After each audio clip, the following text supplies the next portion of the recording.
Hey everyone, welcome to Crypto Wednesdays, episode 31.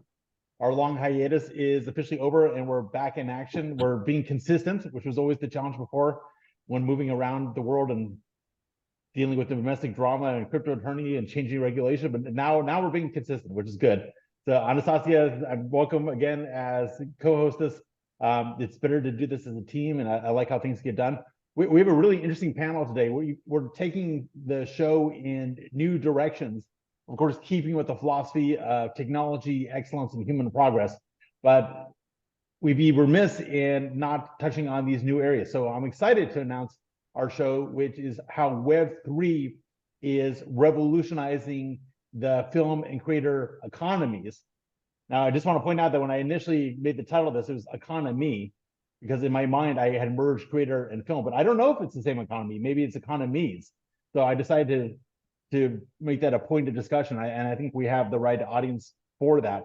We're going to, just a reminder to people watching and to the panelists, the show is divided into two components or stages. I find that works very well. We're going to have maybe the first half an hour, 45 minutes or so, will be a panel discussion where Anastasia and I interrogate, brutalize, and get pushed back by our guests, or they can interrogate and talk to each other as well. And the second half of the show, of course, is where we open the show up. It is a webinar. We can open it up to the webinar participants, and you can join in, go to audio, and if I know you I can put you to video. We did have a nice little Zoom bombing incident that I think forever scarred me 2 or 3 times ago, and I saw stuff I just don't want to unsee. So I'm a little cautious and conservative with promoting to video. If you want to say strange things on audio, I'll just mute you. So we'll go from there. So let's get to our guests. We're going to go around. You guys are going to give the 5-second introduction of yourselves one by one as I say your first name, and then we're going to kind of go deep on each of you. So, first name, rank, serial number. In other words, maybe your name, what you're working on, and where you're located, and then I'll go around to each one of you, and I'll get your sort of superhero origin story, like the Wolverine. And then we'll kind of go into the main topic, which again is how Web3 and this new technology is revolutionizing the film and creator economies. So, Thorsten, I'll start with you. Name, rank, serial number, or your interpretation of that. My name is Thorsten. You can find me on thorstenhq.com on all platforms. I'm a filmmaker based out of the UK, previously Australia, previously Germany, and I look forward to this. That was sufficient. I like it. Mihai, and take yourself off mute. Hey everyone, I'm Mihai Cresneanu, at Mihai C, M-I-H-A-I-C on Twitter, Telegram, LinkedIn, and pretty much everywhere else. Co-founder and CEO of Beam XYZ, BEEM.xyz, based in London, traveling in Dubai right now, and looking forward to that incredible conversation. And you're actually my neighbor right now because I'm in Dubai and you flew in. And we are neighbors. It's fun. We should be doing that together. Yes, we should. Yeah, well, I get to see you tonight at the Crypto Hunters event. So shout out. Yes, I'll be there. Fantastic. Looking forward to that. Pulse, you're the, you look so Che Guevara creative. I'm happy to have you on the show. You're bringing this whole alternative vibe to my conservative self. So go ahead. Really? Yeah, thanks for having me. I'm Miguel Faust. You can find me with that name on any platforms and social media. And I'm a filmmaker based in Barcelona. No, sorry, from Barcelona, but based in London. And yeah, I'm excited for this chat. Thank you. Filmmaker. Anastasia. I always, I'm going through the different versions, but I know you well, of course. Let's hear a little bit about your background, my wonderful co-host. Yeah, so hello everyone. Special appreciation always goes to people who make a point to pronounce my name correctly. So here I'm representing the Web3 side more so than the film side. I mean, I love watching movies, obviously. So it's an honor to have such awesome guests today. And I've been in crypto for 7 years. I'm currently working on growth at Yellow Capital. And let's go. I like it. Okay, now we're going to do sort of like I say, every superhero, every comic hero, they have their first movie, but then after the movie, if that does well, they have their origin tale movie. How did Wolverine get his Adamite claws? Okay, what happened? How did Superman grow up? All that stuff. So, Thorsten, give us give us the story of you. Give us some context. Yeah, that's actually exactly what happened to me. So in 2013, I found out about Bitcoin. I'm like, man, I have to make a documentary about this. Low budget, amateur kind of film, which is called Bitcoin, The End of Money as We Know It. We released it, made it in 2014, released it 2015, went viral on the internet, was a small film. And 2, 3, 4 years later, I made Cryptopia, which many of you might have seen. That one went on, well, Netflix, Amazon, many broadcasters. Somebody just sent me a screenshot of their airline, you know, they have it on their in-flight entertainment. So that one went very well, called Cryptopia Cryptopia, Bitcoin, blockchains, and the future of the internet. And my third effort now is called Fortitude. It's a space documentary, space economy documentary, which we'll talk about. Amazing topic. We will. Well, you can go deeper now if you want. Give us how did you get into film? How did you even learn about it? And of course, you're doing crowdfunding, which we'll get into. Yes. Sorry to interrupt you there. Exactly. So in the beginning, I was crowdfunding my films, or tapped into some like regular funding sources, like Screen Australia as a film commission, like a pre-sale to a broadcaster in Germany in this case, or like a co-production partner in the United States for this current film. So I'm pretty in tune with the industry that way. I used to be a distributor and sales agent before, and with Fortitude, so my current film, I also tried a Kickstarter to kind of finish the film. So we were kind of like 80-90% done, but that one hasn't really done so well. So now I'm kind of changing strategy a little bit. And the cool thing about the space economy is everybody wants to be involved. It's a sexy topic, so to speak. And what we can do for supporters or for producers, right? We can actually make you part of a moon mission. So we have like this little capsule, like a 3-gram little capsule where DNA goes in, so you can like swap your DNA, and you can become basically a part of humanity going to the stars, go on the moon lander next year, or even I just had an evil thought, which is the alien race finds our DNA and makes a new bunch of slaves for their civilization. Exactly. And you know, we already have this technology here on Earth, right, to resurrect species. I mean, they're working on this. So think about in 100 or 1,000 years, so that metal is protected for tens of thousands of years, like spreading humanity to the stars, and you can be part of it, or producers can be part of it. That's kind of like a cool little reward. I'm trying to pitch that to influential players and producers, people who like to get their name on a poster on the film, but also on the moon in this case. Interesting. Okay, and part of what we're going to talk about is the changing economics of film and other creation, and how, you know, I do remember the whole Kickstarter, Indiegogo period, and you've been kind of blunt and honest and forthcoming, which I think is very useful, about how that model's been evolving over your film career. And maybe I think Miguel will have a lot to say about this. You know, maybe there's the Web3 version of Kickstarter now that we all have to sort of catch up with. And actually, I'm going to go slightly out of order now, just because it naturally or organically came up. But Miguel, let's dive a little bit deeper on you and your journey, origin tale, and what you're working on now. Yeah, sure. So as I said, I'm a filmmaker. I'm a screenwriter, director, producer. I started making films in my teenage years after falling in love with cinema from some Tarantino movies, actually. Sorry, pause. I will interrupt nonstop during the show, so just get used to what Tarantino films.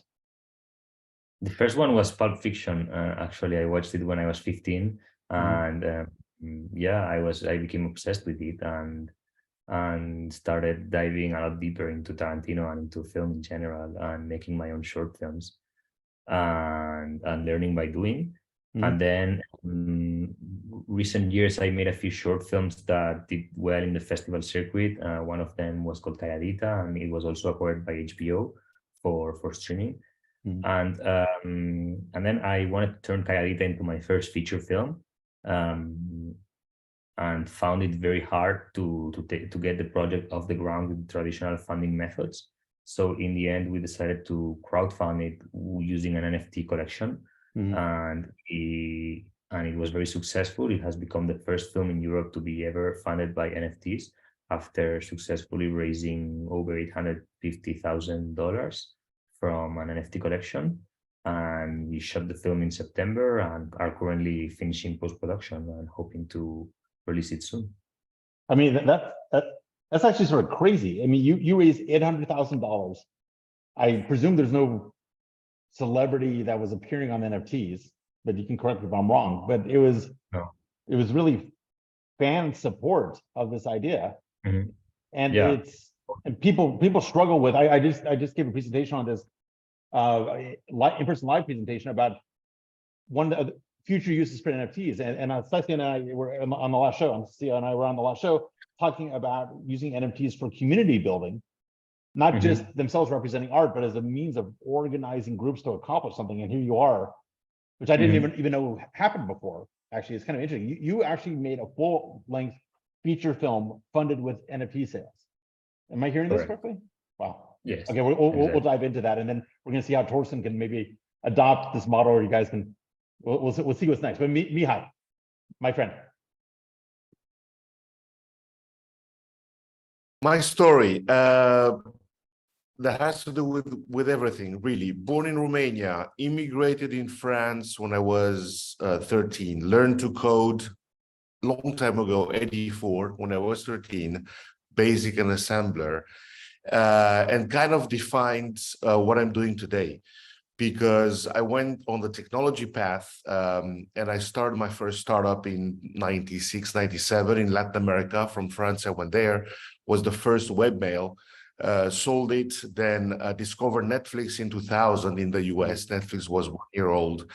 And I was blown away. It wasn't streaming yet, it was online DVD rentals. So I went to France to create, let's say, the French Netflix. And that's what I did. Built, Netflix. you know. I mean, yeah, le Netflix. Thank you. Le Netflix. Okay, Gloria, and yeah, we became #1 in France in online DVD rentals. We bought a couple of companies in Germany. Then we launched streaming, which was really a kind of a premiere in Europe. We were the first company to sign Warner Brothers for digital rights out of the US. And actually, we launched streaming like 3 years before Netflix did. And that's a company I sold in 2008. And then I kept going. So tech and media, that's my thing. And I kept going in media by setting up another company that does licensing. So basically buying rights for film, TV, and documentaries from major studios and hundreds of other distributors, and packaging that for streaming platforms all around the world. Telecom, cable operators, OTT platforms, between Asia, Middle East, Latin America. So that's why I had offices in Dubai, offices in Kuala Lumpur, in London, in LA. We have offices in Buenos Aires, in Barcelona. And that company is still up and running. So it's licensing, it's content packaging, but also it's tech, and also it's marketing. So dealing with the marketing of all those films and TV shows. So that really, that exposure for 20 years to the tech of streaming and to the licensing of the content from production to distribution and the end users gave me the background, literally, to connect with my parallel life, which is my crypto life. And 2013, I started to mine Bitcoin because I'm not a trader, really, but I love tech and I love the concept of freedom. My Romanian background probably has to do a lot with that. And started in Bitcoin. And what I'm sorry, what year did you leave Romania? 84. Okay, so when Ceausescu was still in power. He was still very in much power. in power. Yeah. Okay. Interesting. Very much. That was probably the worst couple of years, the last ones. Yeah. So I know what oppression, lack of freedom, and everything means. So really, for me, Bitcoin was fuck. That's quite incredible. And what for me it meant. It's the ethos of it. It's trustless, because as soon as you trust, you might not necessarily end up in a good position. Permissionless, immutability, composability, which is, let's say, enabled by real decentralization. So for me, that was like a completely shift of everything. And obviously, when Ethereum came up after that, and being able not only to store things, but also to run things. That was for me the let's say the connection between those two lives, you know, the crypto life and the media life and tech, where literally you realize that you can do a lot of things that you weren't able to do before by literally having digital scarcity, ownership that's digital. How the hell that can happen? And connecting literally the two ends of marketplaces without gatekeepers in the middle, you know, producers, creators, and audiences, and then users, and having that automated and trustless. So that's a mind-blowing concept. So 2017, I started thinking about a decentralized platform for media. 2018, I met my co-founder Cyprien, and 2018 we published a white paper, 50 pages white paper about that. And then 2019, that became Beam. And 2019 we started coding and developing Beam. 2020 we launched the alpha literally in the middle of the pandemic. So it was a really what you can call an MVP. I mean, it was running. We did a bunch of screening and stuff, but it was basic. 2021, we launched a more of a closed beta that it was more by invitation only, and now we're open. So I would say that everything grew up in me. That's you know, the tech, the media, the injustice of, you know, being on either side of the spectrum and having gatekeepers in the middle that try to screw you up, no matter if it's in finance, if it's in content, if it's in rights. You know, these are entities that are not necessarily evil by nature, because people are not necessarily evil by nature, but they become evil because they just can, right? So for me, that's fascinating in Web3. And that brings us really to the topic today, which is filmmakers. Most of them are independent, and most of them literally depend on you know, someone saying you're worth my attention, someone saying your story is worth existing. So someone has to grant you permission to exist, to tell your story, to get a check to make it happen, and hopefully, you know, try to push you to an audience that they own.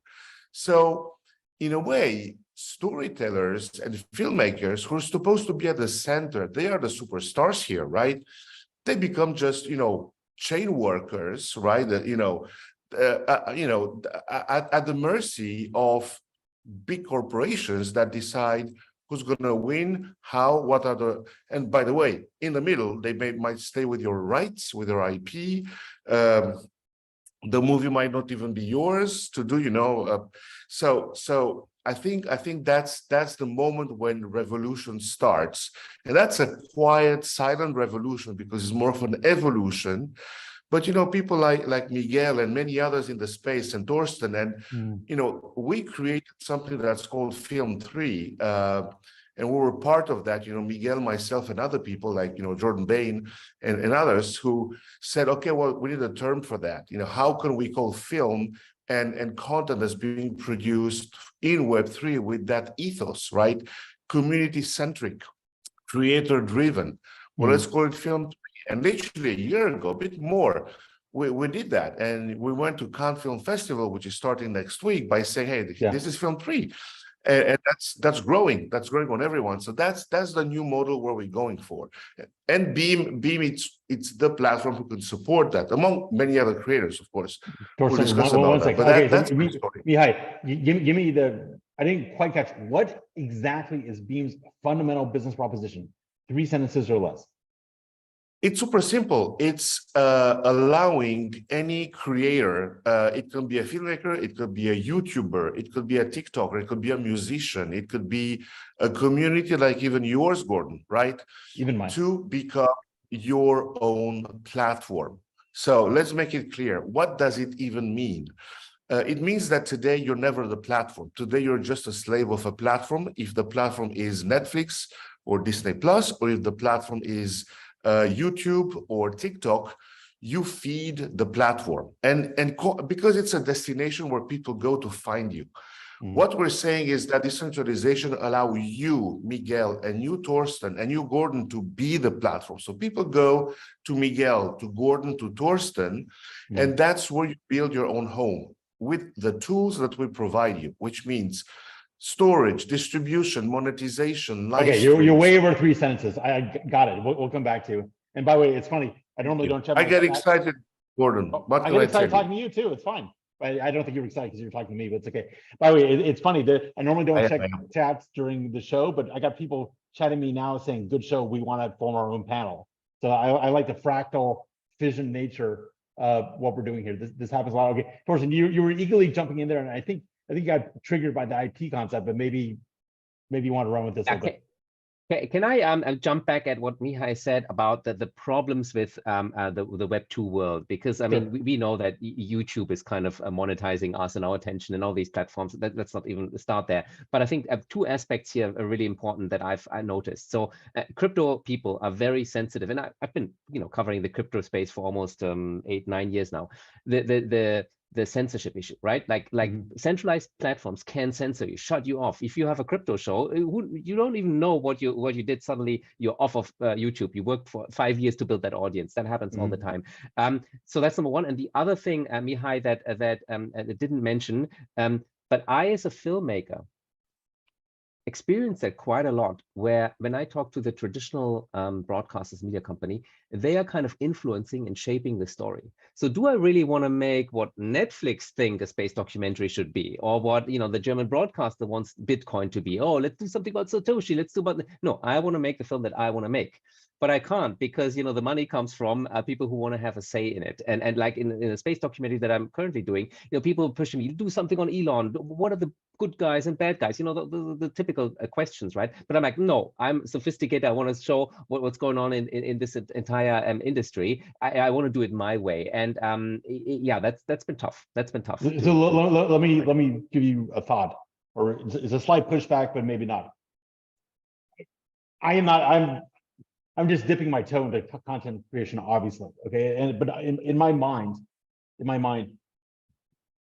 non-trivial film production is a complex thing. Requires a lot of planning, a lot of equipment, a lot of people, a lot of time, a lot of different skill sets coming together. It requires capital, and someone has the choice about whether they want to go into content creation funding or not, and then what to fund, and that's limited.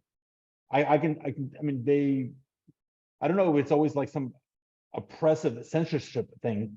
They may be have their own, they may be creative people with money who want to participate somehow, and they also may want to be getting a good return on their investment. Now, to Mihai's point, there is always that thing where their intentions don't start as evil, but they may eventually become evil, or they kind of slide into it. I'm not quite so negative, but give me my point of view, and then you guys can push back. I'm not quite so negative on the stakeholders, whether the financial or other, or famous actors that agree to do a show if you cast their boyfriend or girlfriend.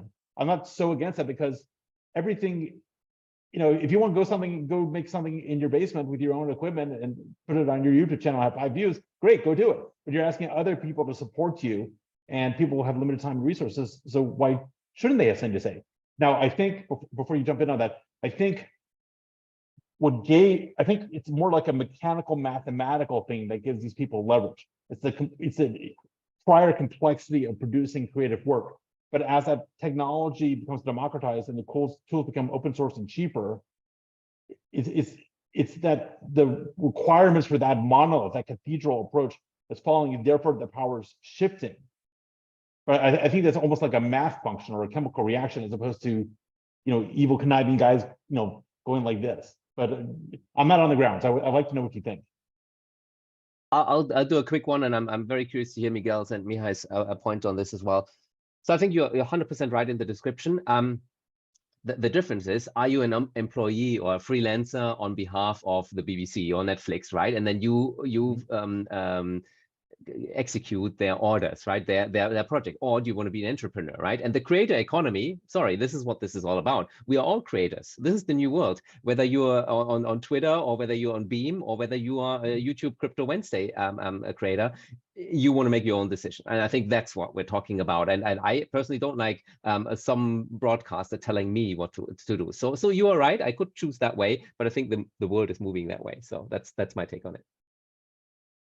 Yeah, I like the parallel with an entrepreneur or a company founder who has a clear vision of what they want to do, and people with money want to support that vision. If they want to come and change your whole business, probably they're not the right fit as an investor because they're not there to support the vision, or they don't believe in the vision, and they can just put their money somewhere else, I think.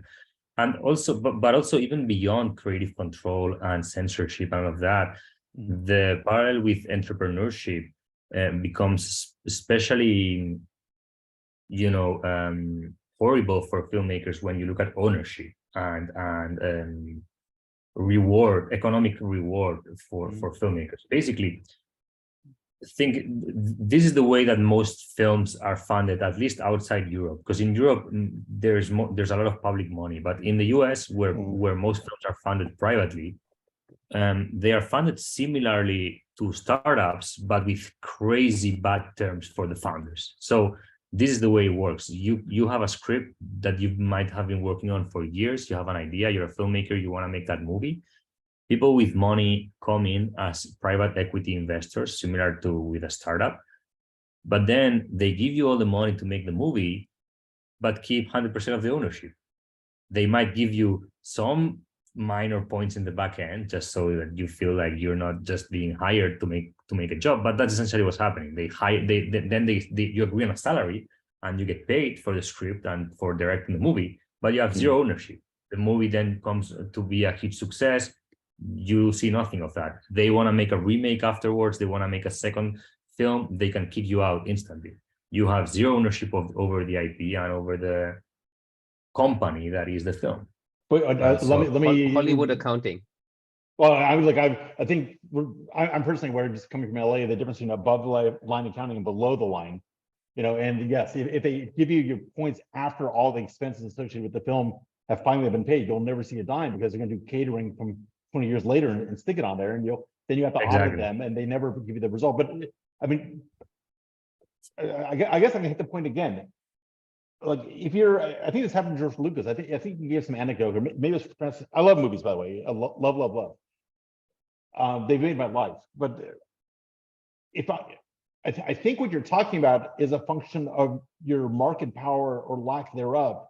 Because if I'm the money guy, and I'm talking to each one of you before you've done anything commercially successful, and you're not the only one I'm talking to that day. I'm talking to 20 other filmmakers that day, and I'm talking to 20 other filmmakers every day, and I have to decide to fund 5 projects a year.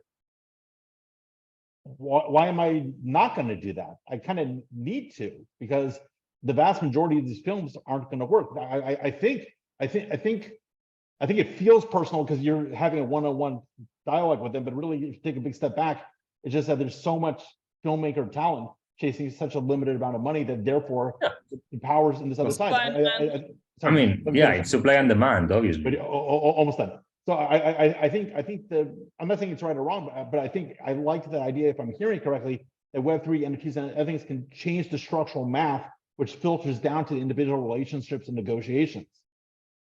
Because now you have more choices. Now you're democratizing the chance to fund you. Yeah, exactly. But yeah, I mean, it's supply and demand. What you're talking about is just that there's enough people wanting to make films so that the money guys have the upper hand. Yeah.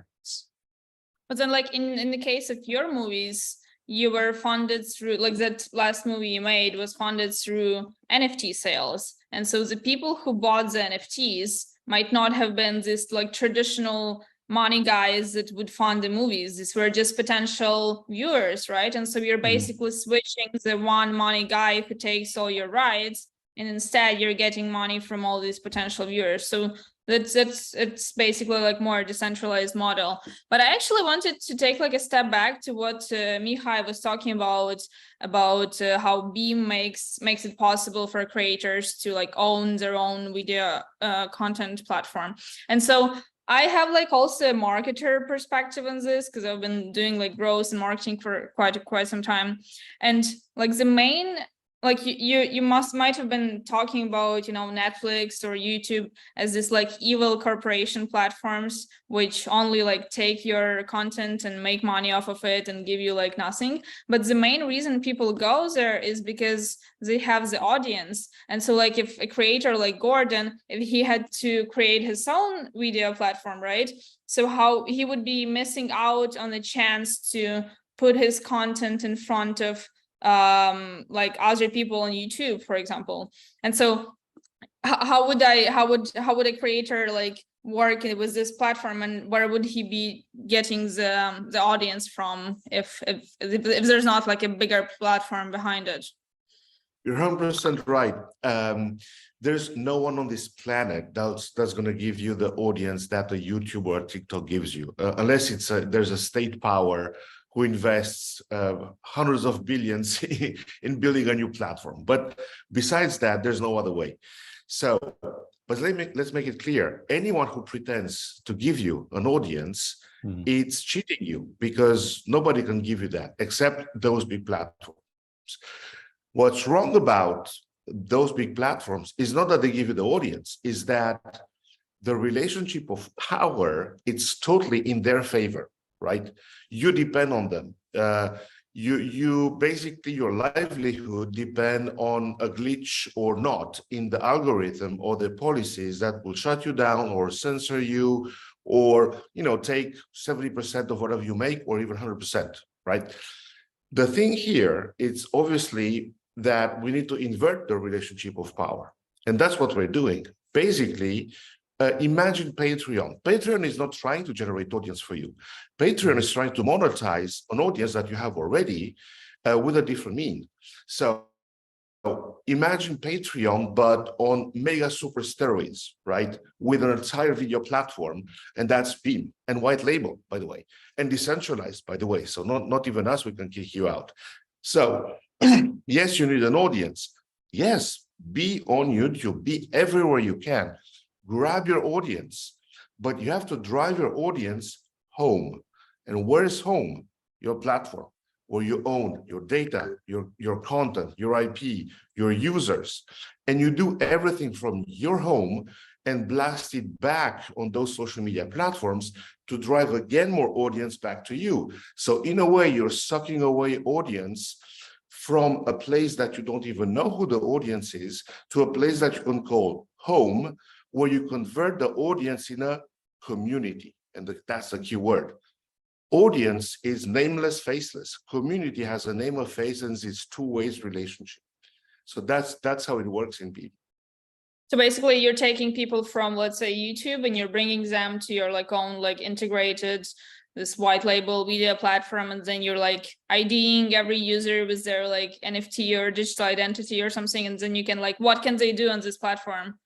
Exactly. I mean, listen, Gordon, I mean, Gordon, he can say, hey guys, you know, first of all, thank you for being here in everything he posts on YouTube, right? Thank you for being here. Thank you for loyalty. We reached already 1 million subscribers. Thank you for your support. By the way, don't forget to click and subscribe. Everybody does that, right? And also what they say, don't forget to go on our Patreon page. But he will say, don't forget to go on gordon.tv, where I have exclusive videos for you. I have live shows that are only for my fans. You can subscribe. You can have my NFT, get my membership club. If you're in Dubai with my NFT, you can get access to incredible other events, blah, blah, blah, blah, blah, blah. And you'll be part of my show. You'll be invited as a co-host from now and then. And suddenly you build something. Look, Gordon, we have your media strategy just laid out. I need one, so that's great. Speaking, okay, so fine, I love it. Mihai, I'm seeing you tonight, so we're gonna sit down and plan this all out, and then I'll introduce you to lots of investors.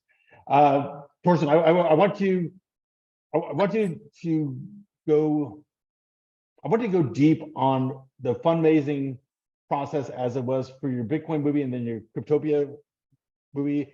And then I want you to just be vulnerable, be honest about how that kind of stalled out with Fortitude. And I want to understand what it used to be like using Kickstarter and these other things. And then I want to kind of like brainstorm or do some management consulting with Miguel about how to reboot what you're doing with NFTs. But I want to know how it used to be back in the old days, last year. Yeah, so 2014, my first film, low budget, as I said, I put basically the idea. I filmed maybe 1 or 2 days. Maybe you guys have been around that famous Bitcoin Bitcoin conference in Miami. Sure. January 2014. So that's when we first filmed. And so we had a little bit of content, put it on Kickstarter. People loved it. People were excited about the topic. I don't know, I have a couple of, let's say 200 supporters, $20,000. I don't remember the numbers. Second film, already a little bit harder, bigger budget, of course, bigger ambitions. Had let's say 50% funded, and I made. I'm sorry. Let's go deeper. Mm-hmm. First film, you put it on Kickstarter. This is 2014. So this is kind of the heyday of that approach. That and Indiegogo. I remember this all being quite trendy, and I remember what struck me, and it was kind of a precursor to ICOs. It's the idea that you don't have investors, you have community or people who want to use the product, funding the development of the product so they can use the product. It's That's like exactly what it was. So you pre-sell the access to the film that's going to be ready in a year, and people support you now, and that was the idea. It worked very well. But one of the learnings is it's not really my audience. Similar to what Mihai said, it's sort of like owned by Kickstarter or owned by Twitter. My following there. I don't really not have the direct relationship. But anyway, it worked fine. Cryptopia, slightly different, bigger project. More money was spent up front. I only needed the finishing funds, sort of like, and again, it worked quite well. So I could show a lot of the film, right, in progress. And again, I don't know, I want to say $40,000 we raised that way. Maybe I don't know, 300 supporters on Kickstarter. Okay, so that was from Kickstarter also. Yes, correct. Okay, and did you have any patrons or sponsors individually that you knew kick in? Yeah, a little bit. There was a Screen Australia. There was a German broadcaster, the co-production partner. I mean, there's different. So, and my own money, right? I'm an entrepreneurial filmmaker, so most of it was my own money. And now I think that's why you asking me this question. Now, like literally right now, my new film Fortitude, I think, is even a better project because space is more interesting to more people than crypto ever was, right? We finished 90% of the production. I could show all these superstars, Neil deGrasse Tyson is in the film, and United Nations and the White House and all these rocket scientists, literally, and astronauts are in the film. However, nobody really cares about Kickstarter anymore. So I'm doing all my promotion. The Twitter doesn't really register. LinkedIn is doing well. Everybody loves it. Great YouTube shows like this one. Correct. Yeah, and 20 other podcasts, but it doesn't translate. People don't really click on Kickstarter anymore. I guess the time has gone. I might have more things to say about that. And so I think I did the best job with this film, the most interesting one, most content to show, but yet it's not quite working. So I need to change my tactic. Maybe I'm learning something about NFTs today, or maybe what I've also started to do is like go to organizations, say, look, do you want to screen a space movie at your space conferences later this year? Do you want to become an executive producer and your name is all over this case? So more like the higher level conversations rather than the crowd. The crowd just kind of disappeared on me. Well, let's dig into that a little bit. How much do you actually need to raise? So the total budget of the film is about 600,000, and I need about 150 still. So don't know what the numbers is. 75% finance, and I need to finish 10% of production and 50% of editing. Got it. And you don't want to make it about Elon Musk or whatever. Oh. Sorry, guys, give me one second, and then I'll hand it right back to you, and it's okay. For the audience, including Britt, you're asking really good questions. When we go to the second half, I'm going to bring you live, and then you can ask directly. The audience is actually kind of chomping in the bit to speak with you all. Anastasia, I'm handing it back to you. Please go ahead. No. I was just kind of gonna make a joke. Like Torsten said how much money he wants, and I was like, and you don't want to have Elon Musk or the space problems featured. Actually, that'd be kind of cool. Dragons blowing up. Okay, so let's look at this like management consultants, because this is actually an interesting thought experiment. So you need 150, right? And the whole budget was 600. So which, I guess by definition, if my math works, you had 450 in the can. So it's not that much money. Okay, so Mihai and Miguel, put your heads together. Okay, how do we bring Torsten's fundraising efforts up to 2023 spec so that Fortitude can see the light of day and we can all enjoy space? And take yourself off mute. And I want to hear some good ideas. Well, as of May 10th, 2023, your best bet might be releasing a meme coin slash shit coin and then ragging everyone. Or the Pepper.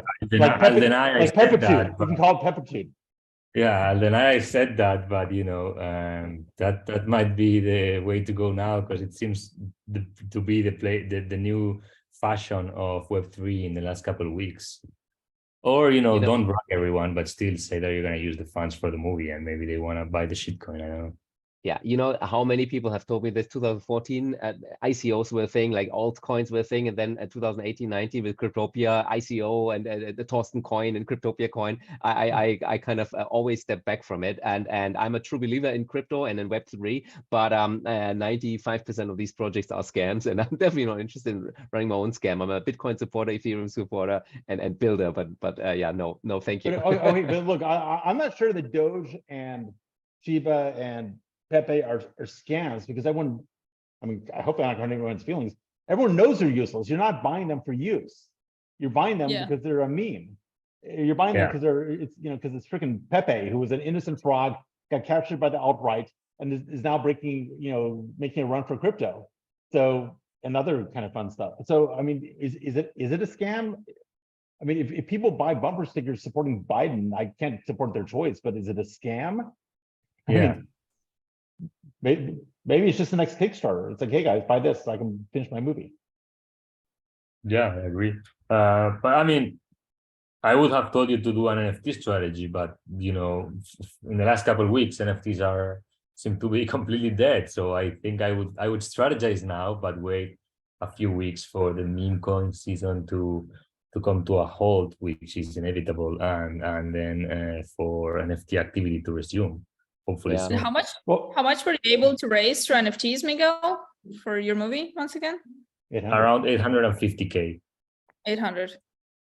Yeah. Actually, I think Torsten, you're in a very good position. So I'm currently building like this AI travel startup, and we're also fundraising. And so in your situation, you needed like 800K, and now you only need 150. So you can say that you already have your like lead investors, and you only need like a little bit to fill up the round.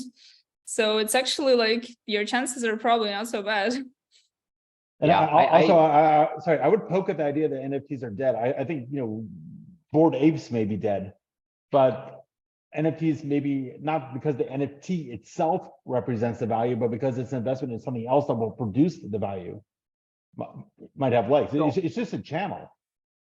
Yeah, I'm just saying that I don't think it's the best time right now. I think it will come back soon, but I think like if you look at the activity on OpenSea last couple of weeks, it's gone down horribly. Like it's like down 70% last couple of weeks. So it's just people aren't really paying attention because they're trading meme coins. I think the answer here is Miguel alluded to it. So we're talking about the channels or the tools, right? But the actual answer, of course, is, I know that Mihai will say this, is build a community, build the audience, and start doing. Think about it as a career move. Establish your home, start with my audience, and I know they're all over the place, but kind of gather them somewhere, and then eventually you'll be able to fundraise maybe better and more for the next film. But I'll let Mihai talk to that because he knows much more than I do about this. Mihai? I mean, I think both of you are right, and Miguel is 100% right that, people who trade NFTs right now, is not the right move. I think we need to take a bit of step back. I don't think necessarily, Torsten, that your target is NFT traders who are on OpenSea, right? They could be, but that shouldn't be the focus. It shouldn't be your inner circle. The inner circle is literally people who are genuinely passionate about what you're doing, the topic you're touching. And you can treat many subjects in the world, but the subject of space is the one that generates the most passion and dreamers and engagement, because, well, everybody dreams about space, right? And there's so many stories that you're touching and emblematic and legendary people that you're interviewing and stories that you're telling. So I think NFTs shouldn't be the target and the subject. The subject is, how passionate are you about space? How passionate are you about what this person and this person that I interviewed and what they do, right? So you NFTs is like just a way to create the link between you and your film, Torsten, and the people you interviewed and the concept. And this audience that's passionate. You might even not want to call it an NFT, call it a membership, call it an engagement token, or an engagement ring, if you want, whatever. It doesn't matter. But it has the form and shape of an NFT. That's all. So, and maybe people who never necessarily traded an NFT before, who don't even know that OpenSea exists, but you tell them, as Anastasia rightfully said, guys, we've done the heavy lifting. The money's here. We're ready to go. We reserved the last piece for the real fans of space. That's an exclusive opportunity for you to be part of the making of that film and to engage in a community that we're building. And that's exclusive, because once those NFTs are sold, it's over. Mm-hmm. And that's going to create, I mean, I want to have one, because if you can tell me a bit, right? So there you go. So yeah, it's an NFT. You're going to say, oh, we're going to do things with that. We're going to create, live events or physical gatherings and meetups. And, people can trust you that you're not a rug puller, right? That you're going to run away with that money of the NFT or with a film. You're not going anywhere, right? So you're going to say, that's my journey, that's my mission, to then add more benefits to you. And even more you can add, by the way, I'm going to keep doing films, right? That's not my last film. So I'm going to give you a privilege to be in the very first circle of people in the know whenever I start working or imagining my next film. Yeah. And I'm going to share it with you. And suddenly, I mean, you're going to have people buying that stuff, and they wouldn't care if the NFT market is low or high. That's irrelevant, because it's about the connection with you, the support with you, and something that they might get that's going to be just emotional and experience. Let me ask you, because sorry, Miguel, how did you get maybe it's relevant, how did you get your first brainstorm about going down the NFT route to fund your film? What was the flash moment? So the first idea came from a fellow CryptoPunk, Tony Herrera, who's a legend in the NFT space. He was just on last time. He was on our last show. All right, great. Or the show right now, or the one, we had him. Is he the one that made you do your CryptoPunk face instead of your real face? No, I just like that way. Yeah. So, with both of you, I both had this separate conversation about, the way the show is, and I guess I'm dating myself. I actually like to see your face. I know this random, but and terribly outdated. But anyways, okay. So Tony Herrera, who was just on the show. Tony's a very good friend and has been an advisor for the project. And he came up with the idea at first because he had an idea to do something for short films on the blockchain and contacted me, as a filmmaker, and he had seen my short film Calladita, and he contacted me to see if I wanted to collaborate on this project for short films.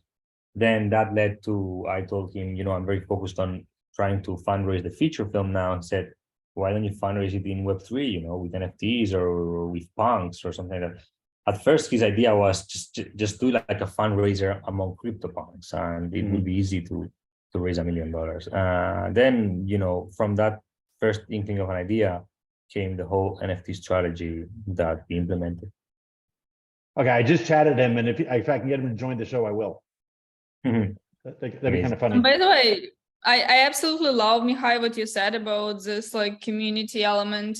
And this is like the marketer in me is just really happy about this strategy. And this is actually the question that I wanted to ask Miguel, like what would be like, so these people that purchased an NFT which funded your movie, what's happening with them? Like, have you offered them like any like private chat or, you know, any like other elements other than the fact that they own this NFT?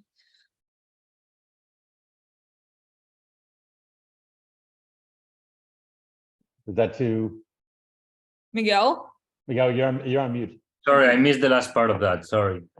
No, so Yeah. my question was like whether you have offered some like community element to all these people who purchased your NFT, which, you know, funded your movie. Like, do you have like a chat with them? Do you have some, I don't know, did you meet them? Did you offer to do something with them?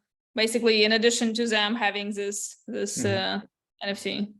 Yeah, the rewards of the NFT collection functioned kind of similar to traditional Kickstarters in that there were different price levels depending on how much you wanted to contribute to the movie. You would get a rarer NFT, but also you would get additional benefits. So like, for example, in the basic level, everyone gets like a thank you credit in the movie or a link to watch the film at some point in the future. But then in the top level, they get credited as producers in the movie, and they get an invite to come on set and experience the filming firsthand, things like that. That's cool. And then, yeah, there's a token-gated Discord where anyone can, you know, ask questions. And also we did a very cool thing with Beam, where we set up our own platform on Beam that was fully token-gated for our community. And they got to watch very cool behind the scenes content that we would upload live as the filming was happening, because it's very common for people to do behind the scenes, but it's very rare for film fans to get to experience BTS filming as it's happening. So like literally we had a behind the scenes videographer on set every day, and literally on the day after the shoot he would already upload kind of the video diaries of yesterday's shoot. So like we would upload. Can you activate the screen share so I can show to everyone the Miguel's page? Sure. You know what? Unfortunately, I'm doing this webinar stuff, and I'm still figuring out the settings, and I can't. If you send me the link, or just put it in the chat. You should have access to chat. Yeah, Miguel's page. Yeah. And I'm adding name tags for everyone. Oh, there you go. Perfect. Good job. But yeah, that's perfect. Yeah, that's the one.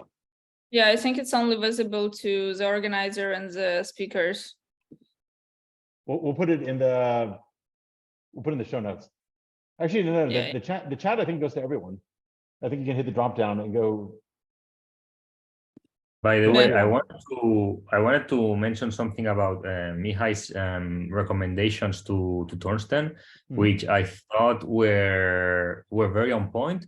The only thing that I would counter is Mihai's argument that, you know, I don't know how you phrased it exactly, but you seem to say that if you build your community in that way, out of mostly, you know, fans of Thorsten himself and of space, then you can activate them to buy NFTs, even though they won't be NFT collectors already or people who are on OpenSea, etc. And I really don't agree with that. I think it's still too early for NFTs, and so it's incredibly hard to sell someone their first NFT.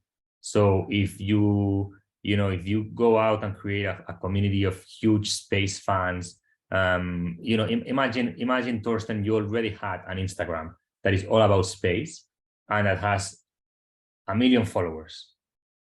I think that you publish an NFT crowdfund there and you publish it every day for a week and you won't sell any NFTs. I would bet on that. I mean, you would sell a couple, but I would bet a lot of money that audience won't translate. And the reason is because the learning curve in order for someone to buy their first NFT, and this is both technical learning curve, but also psychological learning curve, is still very steep. So it's so incredibly hard to sell someone their first NFT.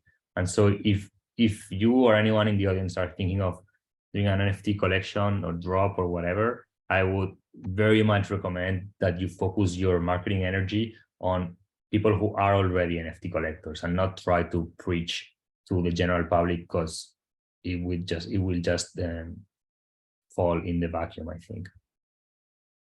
Like interesting. I think it's an interesting point. I just looked at your the page of the Caladita with Beam, and there's like this beautiful button, get your all access pass, and then it leads to this page where you can like somehow like maybe purchase an NFT to get an access. And so this reminds me about this trend to like use blockchain products but not disclose that they are blockchain. So I think Reddit, they did like NFT avatars, but they called them just avatars. And I guess if you like market this process as something where indeed people are purchasing this like digital, you know, donation card or digital like whatever, like where you don't actually, you simplify it to as much as possible, then you can like have better chances of selling it. And I really agree with the point that yeah, like maybe you should also go after the NFT crowd, but it would be easier to convince someone who also likes the space and Torsten content to like invest even, you know, $100 in his fundraising campaign. Yeah, no, that's my point exactly. I think there's maybe like 1 million people in the whole world who have NFTs or are actively trading or know enough to you know, buy an NFT in an instant. And I think what you should do, if you have a space movie, you should try to find the niche within that 1 million people who are space fans, so that you know, you cross both interests. But I think like and there's so many examples of what I'm saying. Like there's been a huge ton of very big celebrities who have launched NFT projects thinking that they would be able to activate their Web2 audiences to buy their NFTs, and they have tanked horribly. So, you know, it's you know, I'm not inventing anything. It's, you can check it on the chain, and there's been like people, like you wouldn't imagine the level of fandom that I'm talking about. Like I for example, remember a connection with Ronaldinho. There's maybe like 100 million followers on Instagram, and they couldn't sell over 2,000 NFTs in a collection of 5,000 or 6,000.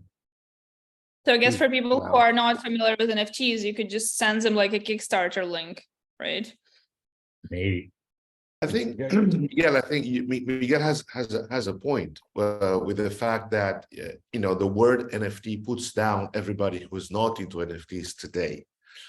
So I think it's about and again, pretty much all the projects that have tried to do that by selling NFTs kind of missed it, because you don't really know what's an NFT, number one. Mm-hmm.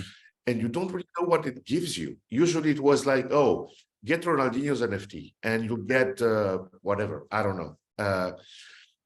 Or even your Paramount with Nickelodeon, they launched the NFTs for the Rugrats. Or you can buy the characters.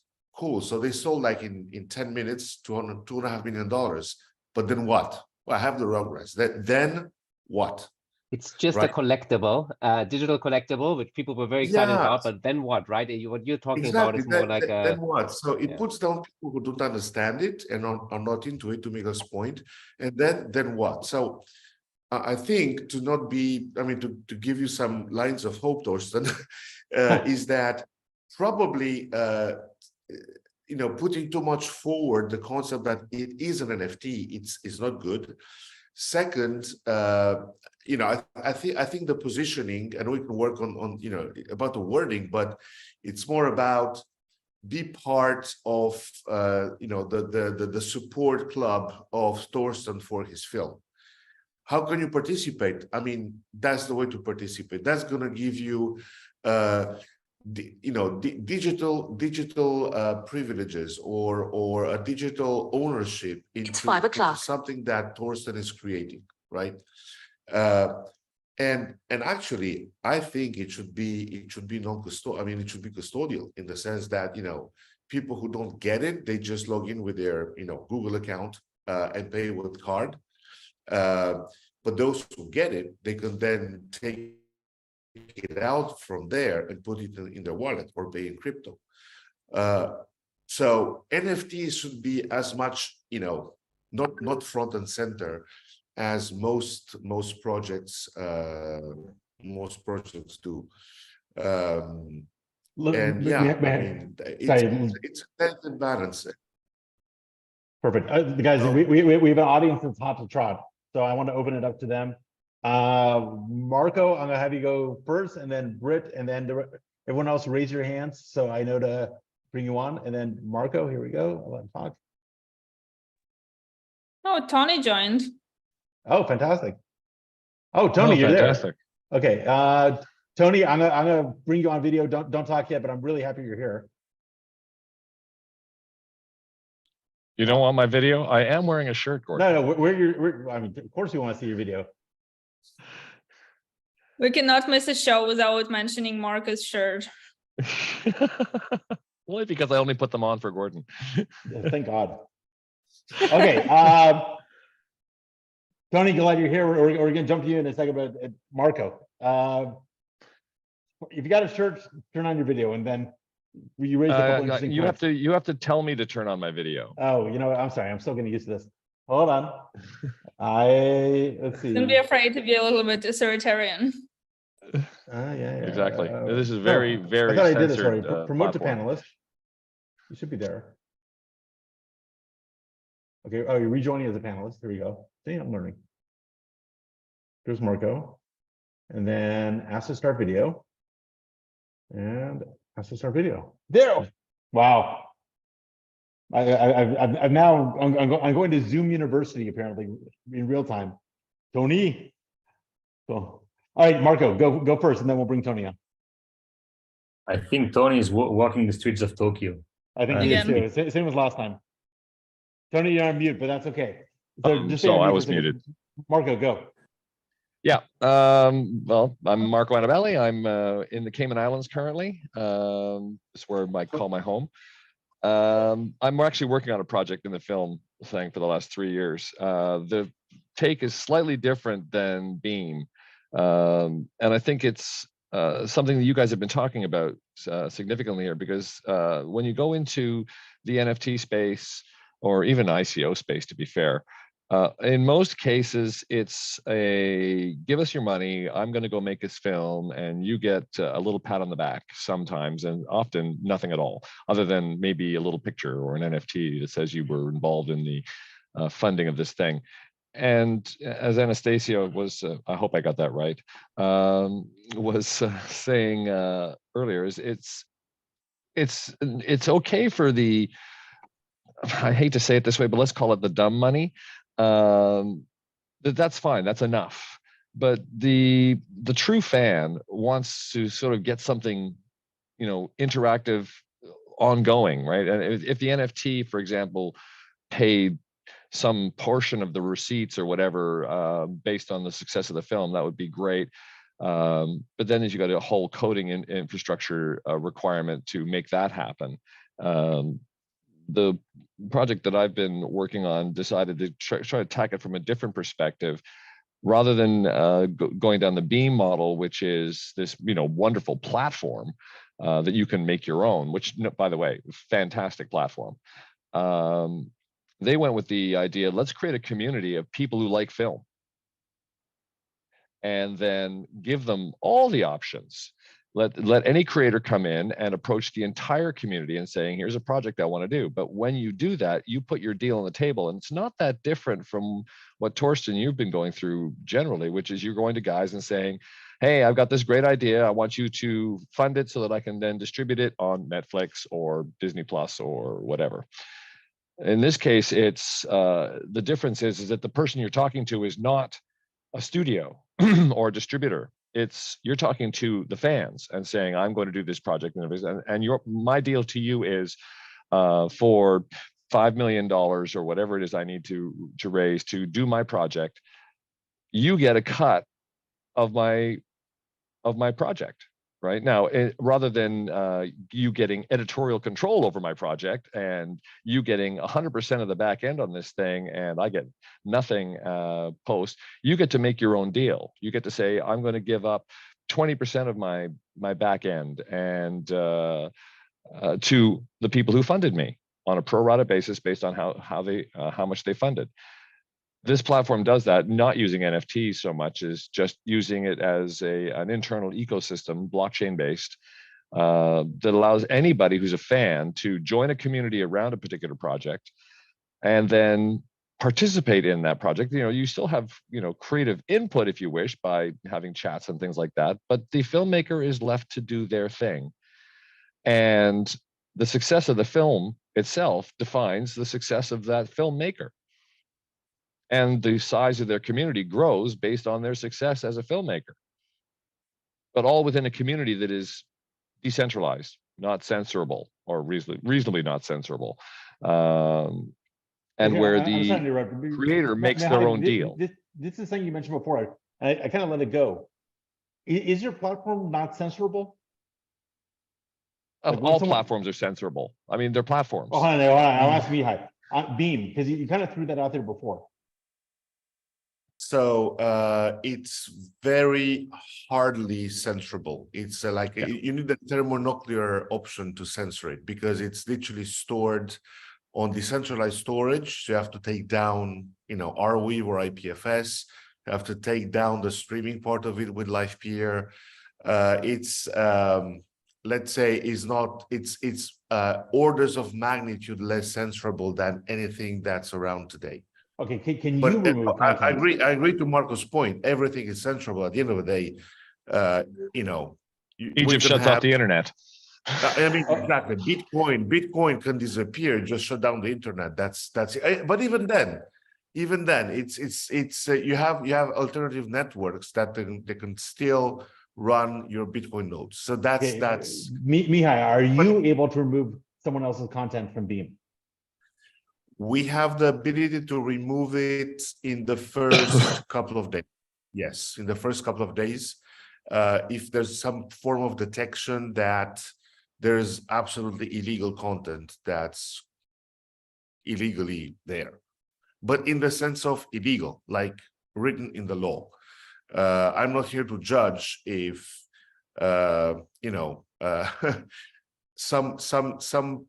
some concepts that people debate are illegal, right? Media could think. Yes, I understand what you're getting at. Fine. So I believe unrestricted political speech as well. Now I'm going to set you up for something. You can bypass the page point. I don't want to see you be the next Kim.com. Is this a distributed mega upload where people can use this to distribute copyright things? And what do you do? So the thing is not even our infrastructure. It's decentralized infrastructure. I mean, you don't even need Beam for that. You just go on IPFS and Arweave and you just put your content there. You don't need us for that. So, but you did give yourself, and we can always move on if you want. But you do have the ability to remove it for some period of days, and then So everything that you upload to decentralized storage has a buffer period of 24 to 72 hours, into which even the nodes that are participating in a decentralized model, and I'm not going to go deep into the IPFS or Arweave protocol, which is open source. Okay. Even then, they can decide, I don't want to take that content on board if they decide so. Usually nobody looks at it, but if someone raises a flag and everybody raises a flag, so then it's a majority of people raising a flag, that content is just not shared by anyone in the network. And that's beyond even Beam. It's literally how those decentralized storage platforms work. I think the next Julian Assange or Edward Snowden would be well advised. I'm not giving them advice, but I can see it naturally occurring to them to use IPFS. Oh yeah, but I mean that has been around for years now. So yeah, yes. Of course. Interesting. Good points by Marco. Tony, take yourself off mute because Miguel was talking about how you. I'll let you guys say it. Say how you put your minds together to make the NFT raise happen. Always walking. That's where you're thin. Hey guys. Hey. Good to see you guys.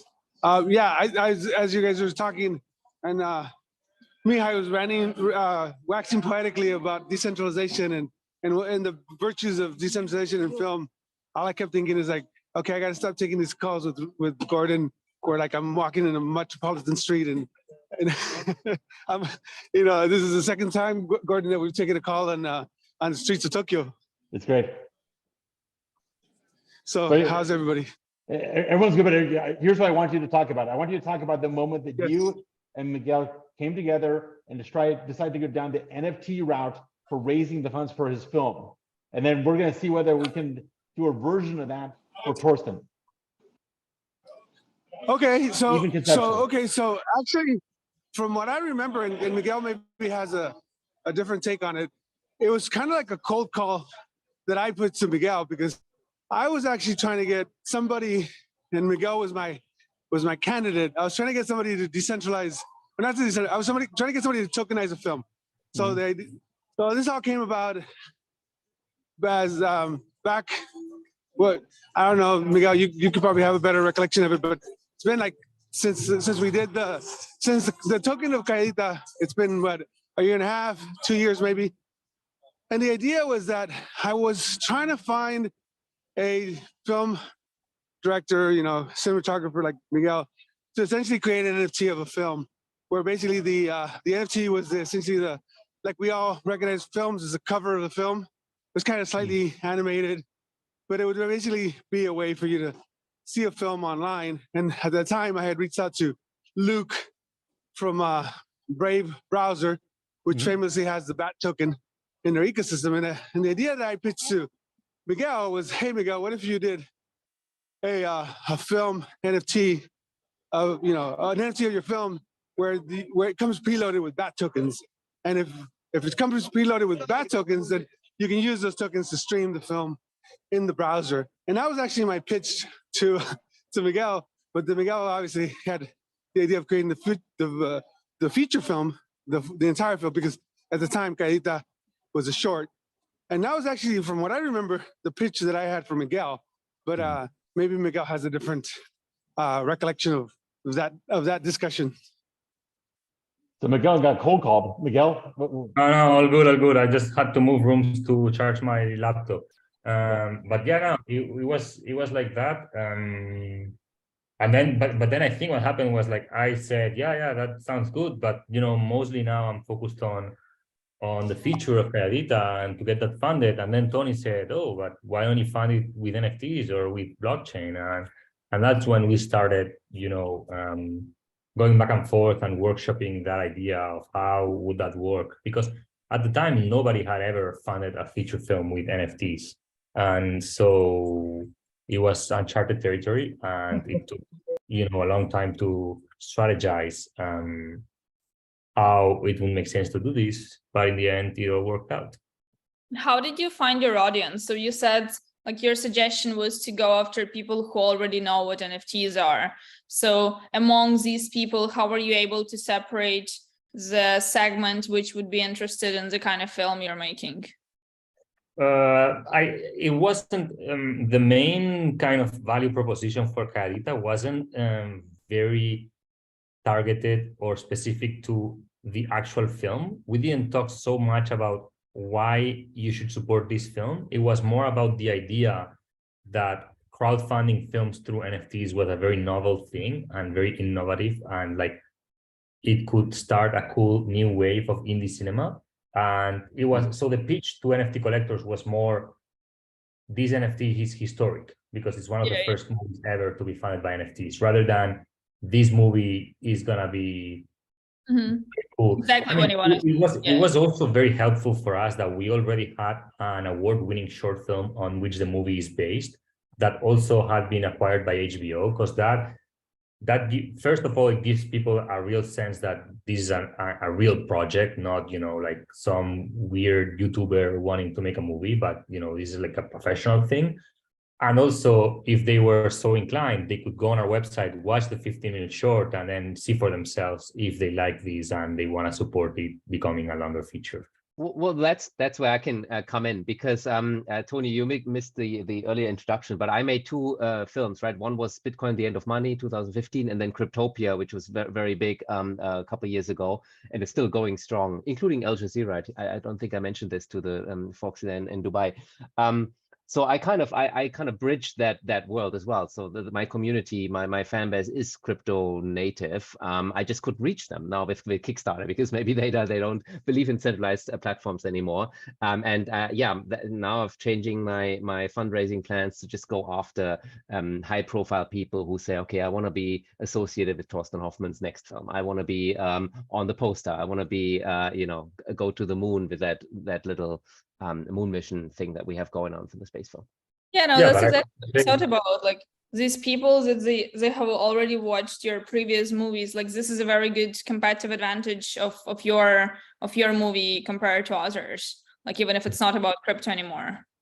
Yeah, I think that's hugely beneficial if you wanted to do an NFT fundraiser or any kind of crypto fundraiser. The fact that your previous movies have been about crypto and that the crypto audience already knows them and knows you as a filmmaker, that's hugely beneficial. I think I have to say there's been very few feature films still since Calladita that have been fully funded by NFTs. In terms of fiction films, I only know of two, Calladita and then Julie Pacino's Keepers of the Inn. And then in terms of documentaries, there's been a couple more, and at least one of them is about crypto, and it's to this day the most successful NFT fundraiser for a feature film ever. It's the Infinite Garden documentary about the foundation of Ethereum, and they raised, I think, $2 million in a matter of hours. So obviously, you're preaching to the choir. You're telling them, come fund a film that is about you and your revolution. That's they actually, they might get a little bit of my Ethereum, my Vitalik interview from 2014. I was like one of the first ones to interview him before the launch, but we're still debating. But I know those guys. Yeah, a very cool project. I love it. Yeah. Great. Guys, we have a couple more audience members who want to ask questions. So Corey, you've been patient. I think we haven't let Tony kind of respond to that. Sorry, Tony, go ahead. Earlier thing. Yeah. So I heard both of the commentaries, but so what was the question specifically for me? Well, I'll say, can you help Thorsten? No wonder, Thorsten, you wanted me to let Tony continue. So, okay, you said, Tony, we're kind of running this as, look, I don't have a stake in this. I'm just kind of doing this as a thought experiment. Mm-hmm. Imagine this is a management consulting group. Can we apply the model that was useful with Miguel to a space film, such as the one that Thorsten's doing? He's got 150K left to raise. He's done two great projects. This one's outside the lane of crypto, but it's, I think, as Mihai pointed out, everyone loves space. But Miguel also raised the point that, if you look at OpenSea, NFTs seem dead-ish right now. Can we apply this model to Thorsten and Fortitude, his space film, or how do you update this for 2023? I think so.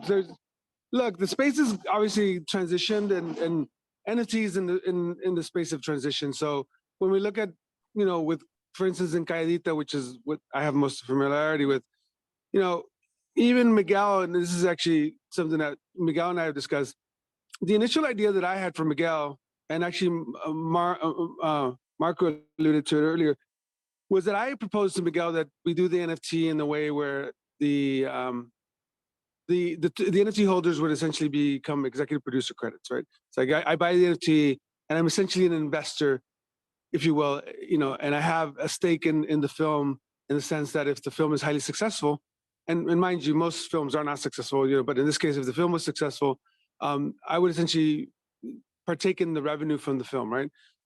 That wasn't done for a variety of reasons, and I understand why Miguel didn't do it, because as most things, lawyers get involved, and so and then in the case what Marco was discussing, it's all really good, except within the United States, if you're producing a film, in most parts of the world, if you have a token that then denotes some sort of dividend, it's a security, right? And that's 100%. The issue that we have, right? So and nobody would know that better than you, Gordon, right? So the question then becomes, okay, how do you do it, right? So the concept of NFTs is really kind of interesting. If we go back if you look at NFTs as films and how they can support film, I actually think this is really kind of a really interesting topic at this stage of where we're at in the market. What I mean by that is we're in the midst of a bear market.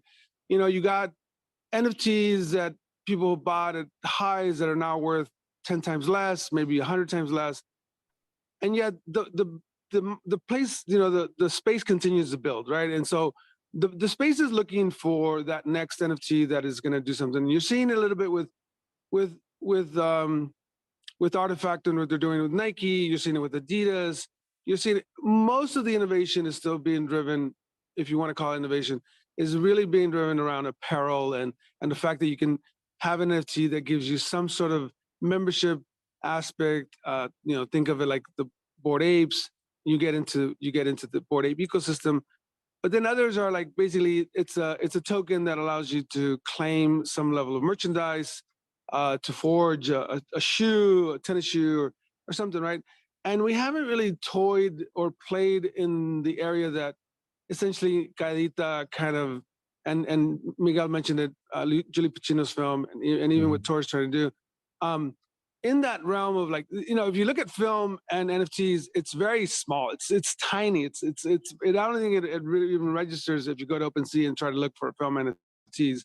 But I think that the use case is still very much there, and the use case that I would propose to creators now, mind you, I'm not a creator, right? I'm mostly a collector and an individual who gets involved in startups with crazy ideas, like basically proposing to Miguel that he tokenize the creation of Caedita and to fund it through that tokenization. But if you look at it, let's go back to what fundamentally a film is. A film is basically a film that's, you know, you got a creator, you might have a script. You basically have a whole team of creatives that basically create a film. But at the end of the day, they need an audience, right? And right now, the way that we see films is essentially through, you go to a movie theater and you buy a ticket and you see the film, or you maybe have a subscription to any of the major content providers, whether it's Hulu, Netflix, Amazon, whatever, right? And I would argue that the Hulu, particularly the Hulu, Netflix, Amazon experience, Netflix, is really a token. I mean, you buy a membership where every month you pay them for the token, right? The token is through an email address and a user login, a username and password. And so let's go back to the premise. So to answer your question, Gordon, yes, I think that Tor should totally explore the additional funding of the film. And I think it could be done if it's structured in a certain way that it's kind of like, okay, there's an innovation. I think that you can plead or appeal to an audience on several levels, right? It's like, okay, maybe I'm really interested in space, or maybe I'm interested in just helping the creator, director fulfill the rights to see a film. But most human beings are driven by incentives, right? They want to be rewarded for something. So like in this case, I would be looking, okay, well, so let's do the film. Maybe I'm a space enthusiast, maybe I'm not, but I would be, you know, let's say I'm not a space enthusiast. I would be sort of like looking to Thor and say, all right, I want to do this with you because I want to disrupt the film industry or the creative video process. And I want to do it through Beam. And like I'm bullish on Beam. I'm bullish on Beam in many respects. I don't know if Mihai would describe Beam in this way, but I describe Beam as kind of being your WordPress for creators, for content creation and video content creators, and in this case, film. And I think that there's so much that could be done, and I think we're barely starting to scratch the surface. And I would challenge most directors, including Miguel himself, to rethink it. I mean, Miguel is free to share or not share the conversation we had, but I actually pushed back recently to Miguel because I said to him, you know, think of it. The model that most creators are going to use is, and Caedita's doing this, and once again, Miguel can correct me if I'm wrong, but the model that Miguel's pursuing right now is that he's going to want to get the film to a wider audience, and the wider audience is through the normal film distribution channels that you have. And I push back on Miguel, and I'm like, why not just bring it out? Just let anybody who helped fund your movie see it and let them see it first. And Miguel was basically, okay, well, you know, there's a certain strategy that we're following. And without me getting onto this soapbox and ranting about this, because I want to hear it from Miguel and Thor, I think that right now despite the bear market, it's actually the best time for you to try to fund a film and create and content creation through tokenization. I think that I think that the aspect of earning revenue through a token for a revenue for a video or a movie that produces film or produces, I think it needs to be challenged. I think the SEC needs to be challenged. Who is the individual who's going to challenge that? I don't know, but I would certainly be willing to fund Tor if he said to me, "I'm actually going to give you a token, Tony, that gives you revenue." I would buy that token. Obviously, it's easy for me to buy the token because Tor is, the creators are the ones who are taking the risk, because they're the ones that are going to get in trouble for the giving me a token that creates some revenue. But that's the token that I would be looking to invest in. We are definitely gonna look into it hard and try to challenge that for sure, because I agree that that's the ideal model for sure. Just a quick, go ahead, Gordon. Just a thought. I mean, most countries, I should say, they do have a crowdfunding law. In the US, it's Reg CF, for example. And I know Europe has it. I don't know how it works. I think Turkey has it. There's other countries that have crowdfunding law. It'd be an interesting use case to use, say, Reg CF in the United States as a platform for indie film fundraising, because the majority of, I think Reg CF, either its cap was $1 million, is $1 million, or was $1 million. I think most indie films, the type that Tor's doing, are $1 million or less. So it'd be interesting to use Reg CF as maybe a cover or an envelope for doing the NFT fundraise. That'd be an innovative sort of thing. Yeah, one might argue that it's more than $1 million now. Just good. Maybe it's 5 million. I remember it went up, but I forget exactly. But guys, have no doubts in your mind. The moment you start sharing revenue or profits, it is a security. 100%. Yeah. 100%. Don't play. Okay. And I don't want to see you guys get. I mean, it's free legal advice for everyone. But there is crowdfunding legislation where the burden is much less. It's somewhere between a private sale and a public sale. It's people only can invest a little bit. You cap what they can put in, and maybe that's the way to get around it or to do it. Yeah, there's for example a website like for Web2 crowdfunding called WeFunder, and I have friends who have funded full feature films through WeFunder, and that's anyone can invest, everyone gets revenue shares. You don't have to be accredited. You buy shares with a credit card, and you can buy for as less as $100. So I think definitely someone should build a platform that allows that, but through NFTs and blockchain, and then challenge the SEC to kind of figure out why WeFunder would be legal and that wouldn't, right? And by the way, just to Marcus' point, so in March 2001, the limit was raised from 1 million to 5 million for crowdfunding under Reg CF. Correct. That's the thing. I want to let Corey in. Corey's been very patient to ask a question. Corey, give me a second. I'm gonna bring you up here and have you speak. Hopefully you're still there. Hey, Corey. Hey guys, nice to talk to you. Hey. Hey Mihai, it's been a while. Yeah, so I was gonna say that it's a slightly complex with the security, with the Reg C crowdfunding laws, because you can do that with security tokens at the moment. But the problem with security tokens is you lose probably 80 to 90% of existing Web3 investors if you want to finance that way, because you have to go through a relatively centralized platform like Securitize and dox your real name and all of that sort of stuff in order to qualify as a crowdfunding platform. There's no problem with raising small amounts of money that way. The problem is with doing it anonymously. But I would say that I think that the space for financing the next generation of entertainment for through blockchain and NFTs is huge. I'm working on a project and raising financing for a company in this space right now. But I would say that it's much easier if you actually go bigger with the vision and try and create a much larger franchise, because the problem with limited series or feature films is you have very few ways to reward your holders, because there's not going to be a second a sequel to Kaita. If you have a something like an animation or a science fiction or a fantasy series where there's 5 seasons, large character arcs. There's a potential for a game long term. There's a potential for a metaverse experience. It's much easier to construct a value proposition for the digital collectibles, which is how you should phrase it, and not NFTs, that does not rely on them getting a portion of profits. So I think that some great businesses that are doing this at the moment is like Claynosaurs, which is a Solana NFT project. They built some clay dinosaurs, and they raised the financing to continue to develop their IP through an NFT sale. They raised like $1.3 million, and then they've gotten another $600K in royalty sales.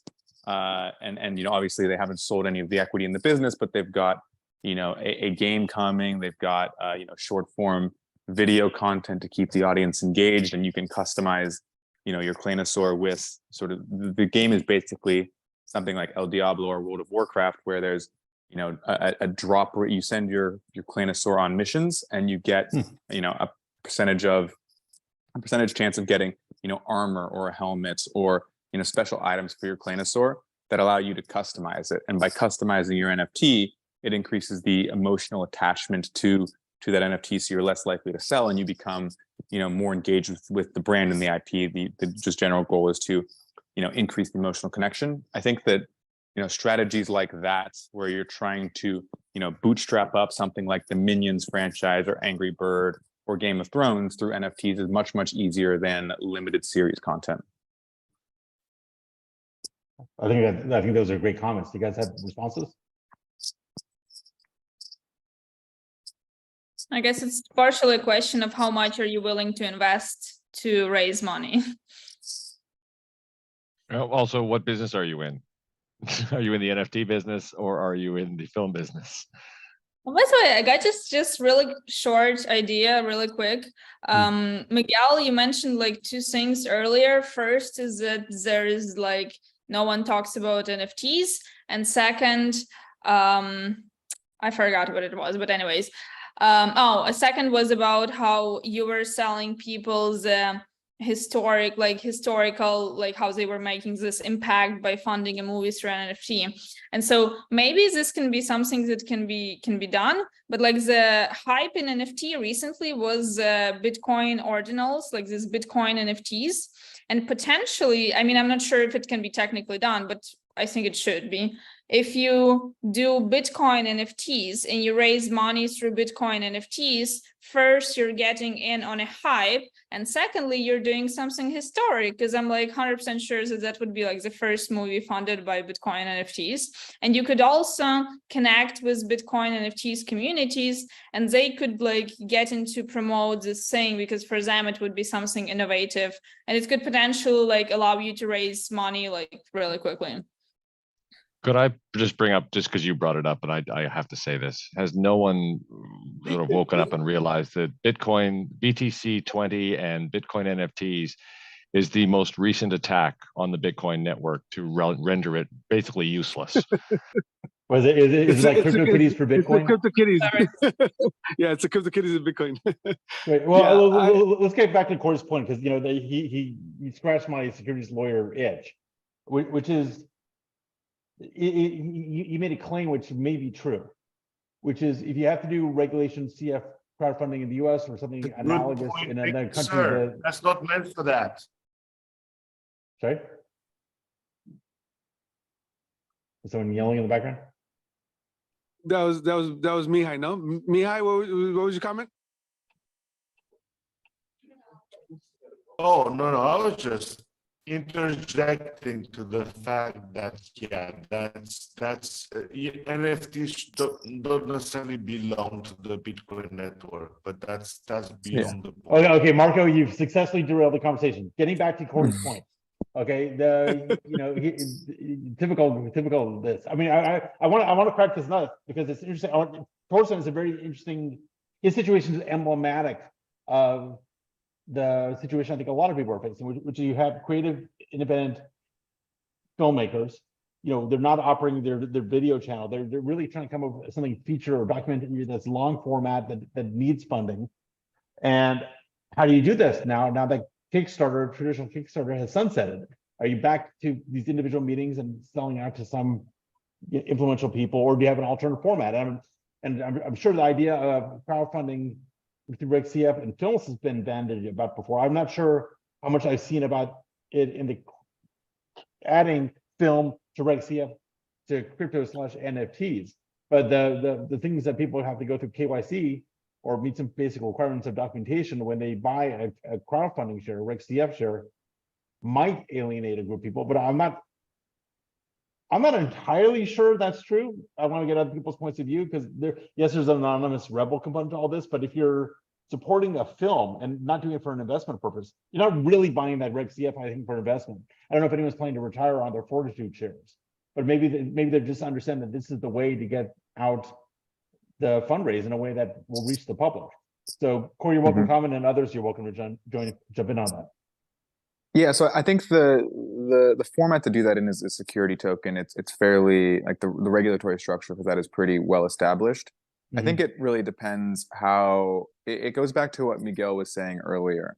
Like, the problem is, if you're trying to convert your existing community-based to invest in NFTs, you're gonna have a very, very difficult time if they're not Web3 native. I think you're similarly gonna have a very difficult time converting sort of people that may buy your NFT for speculation in Web3 without having a strong attachment to the creator, to get them to go to something like a platform like Securitize, sign up, do all of that stuff, and then spend a couple $100s on that. That would be sort of your core fan base. It's probably willing to do that, and probably willing to, like, your true fans will be willing to fund you sort of regardless of the methodology you choose. I just think that for the smaller investments, there's a lot less friction in NFTs, and they also, it's different seeing, like, 10,000 of some random token in your wallet versus 5 pictures that you can sort of identify with. It's just a very different sort of emotional feel to the investing. But I wonder if we would make these sort of micro shares. I understand with the RegCF you would normally have a very low price kind of penny stock like format, but maybe when you're supporting a film, you don't do that. You kind of market it as the fact that, hey, we're doing it just like Miguel's was the first NFT funding of a film.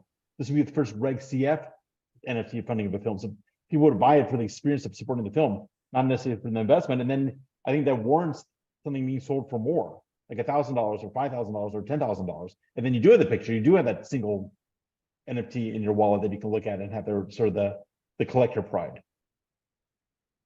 I agree there's ways to do it. I just think that I think that, so like the reason I brought up like something like Claynosaurs is that the plan is you build an audience and you build sort of a fan base with NFTs, and then 2 years down the line you go to someone like Apple, Amazon, Disney, Netflix, and you pitch a TV show or a movie using the characters, and basically you demonstrate that you've already got one, product market fit. Like, there's the NFTs are basically the MVP for your your animation or your sci-fi or whatever the show is about, and then you also show that you've got an audience. So it's not, it de-risks the investment for Netflix. I think that's the way that you can incubate content, at least that with the current setup of Web3 and the current investor base.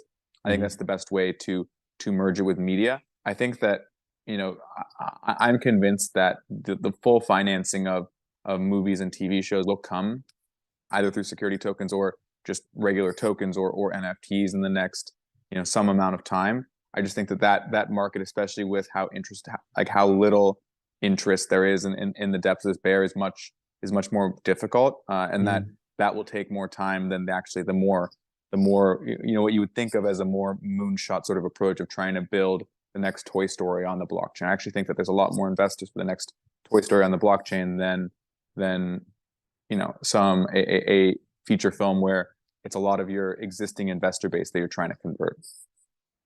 Sorry, not your is there a way to existing people? Yeah, is there a way to sort of build investor rails into Beam, or maybe just like a bi-directional? Is Mihai frozen? Okay. We have 2 ways to do it.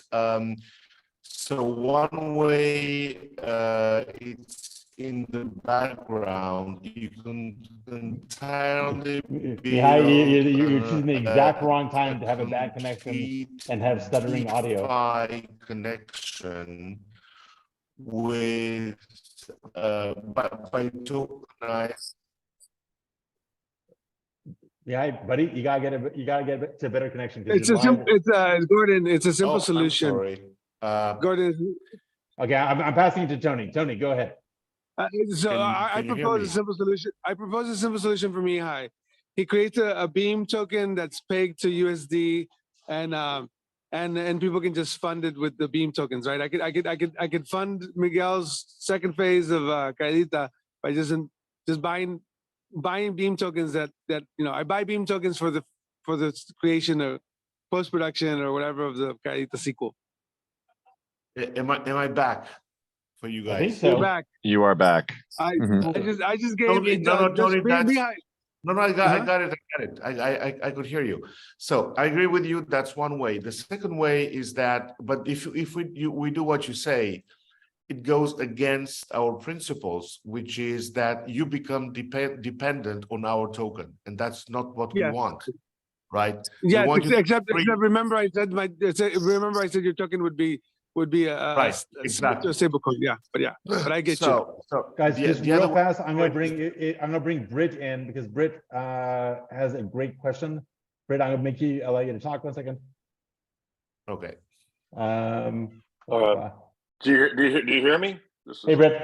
We hear you. Hey, I'm from Austin, Texas, and first thing I want to say, I'm bullish on Beam. Mihai, you met my sons. We did an event with you at Cannes a couple years ago with Born in Denver, Cuneiform. We did a movie on. Or in the process of doing a movie on East Denver, right? And it's kind of the Woodstock of crypto, right? And so Miguel, all the things you're saying, you're right on. I mean, all the experiences we've been through over the last 2 years, dude, you're right on. This conversation is incredible. And so a couple of things, I just want to say a couple of things. I do agree with Corey about this whole thing of funding. So what we did, we decided to go on with Cuneiform to create a series or a franchise called the Cat Lawyer. And I don't want to get into all that while we did it, but he's right. I mean, in a lot of ways to get funding to build this NFT world, Web3 world that we're learning. And so the other thing we did, we started another company called monsterfanclub.net. And what we're doing, we're going after the NIL world here in America of sports, right? College sports, because it's the biggest market we've had open up in a long time. And just following Beam and Mihai, I'm real bullish, and there's things that I want to do. We're going to want to propose bringing to Beam. But the question I want to get Mihai's on is this Neil, the guy who's taking over YouTube, right? Neil Mohan. If you get into his background and kind of what he wants to do, his the word on the streets that he's on a fast projection of moving everything to Web3. So I just want to know from Mihai, if you heard what you heard from that standpoint, and what your thoughts on YouTube and Neil coming on. Thank you, Britt. So good to hear you. And Born in Denver, I'm a huge fan. I think we even have our little own avatar of that. Right. So my point is, companies like Google, Apple, Microsoft, etc., and Meta, there's no possibly any way for them to truly migrate to Web3, because that's completely orthogonal and opposed to their very core of their business. I mean, Web3 means decentralization and means connecting the points that they made a rent out of. So they can be saying, yeah, we're going to allow you to bring your NFTs, or we're going to mint your own NFTs here. You can't take them away. We'll see a lot of big companies, even Amazon, launching their digital marketplace in a couple of weeks with NFTs. But that's going to be just not even half-baked. It will be like, the biggest confusion in the space. There's no way that you can put real Web3 through YouTube, because what every single creator wants is YouTube's audience, which is centralized, with decentralized monetization and direct access to the users, which instantaneously would kill the very business of YouTube and everybody else. I mean, to reach your audience, you need to comply to the rules and advertising and so on. Instagram, no matter if you have 10 or 10 million followers, if you post something, it's going to reach maybe 10, 20% of your followers. If you want to reach 100%, you have to pay. So there's no way that anyone will let you siphon their audience to talk directly to them, and even worse, to monetize, because they are simply dead. So I think the guy is brilliant. His Web3 past would be good. I'm not sure how good it would be for Web3, because it might pollute very much the message that, the new Web3, it's cool, but it's still in the hands of 5 gatekeepers. So let's see. Yeah, which is interesting. I know I got one more question, and I'll let y'all get back to it. But on that, because the reason that came up is because we're dealing with influencers, right, coming onto our Monster fan club, leaving YouTube, guys that have large followings, right, because of they own the content, they're getting squeezed out of their deals, right, or just being dropped, right. And so this kind of turning a little business, a side business, right, that we just didn't anticipate, but now kind of getting into and understanding, this world, right? What a great opportunity to have for people to kind of make that transition. And I think Beam, taking these people, not for so much for Monster Fan Club, but so much to transfer this over to a company like Beam, where we could really do something with these type of people. So Hey, Britt, do me a favor. I love this dialogue. If you're inclined to send me a connection request on LinkedIn, Corey already sent you one. Just because I just wanted to jump LinkedIn. in. Yeah, but Miguel, go ahead. No, I just wanted to jump in quickly to say hi to Britt, because I'm a huge fan of Cuneiform and your sons, and it's great to meet you online. I've actually talked to them because I'm planning to do a Western next, so I'd love to visit you guys in Texas and get inspiration. Yeah, It's a fun and question, I think I heard that. I think it's something you want to do something like the Western. They're outside of like Pecos, Texas, right? The location would be Pecos, Texas. Is that the project? No, I don't think so. No, I'm still very much in the very beginning of researching. I want to do a trip soon in Texas and see what I find. No, that's good, because we've gotten like 3 or 4 requests, right, to do stuff, Westerns. And one of the things that we got a request that makes it, a little sense is the first rodeo in Texas was in Pecos, Texas, right? And so there's a lot of things that are going on with Pecos, Texas, where, Born in Denver talked about it's where the first legal DAO is, right? You have the integration of the largest natural gas formation in the world right there. And so there's all these things are coming on that we're kind of building this story, right, around stories. And there's this reason how the catnip and all this gets in deal. So we're slowly building it, right? Finding the right people, right content to do these things, because it's a unique place in the world. There's a lot of storytelling to tell, but I think that Web3, crypto, NFTs, avatars, whatever you want to call it, is a great platform, because in the oil industry, right, is that we have this migration going on chain, right, going to using blockchain to help with royalties and things like that. So that integration started. Our state government is being real proactive for mining here.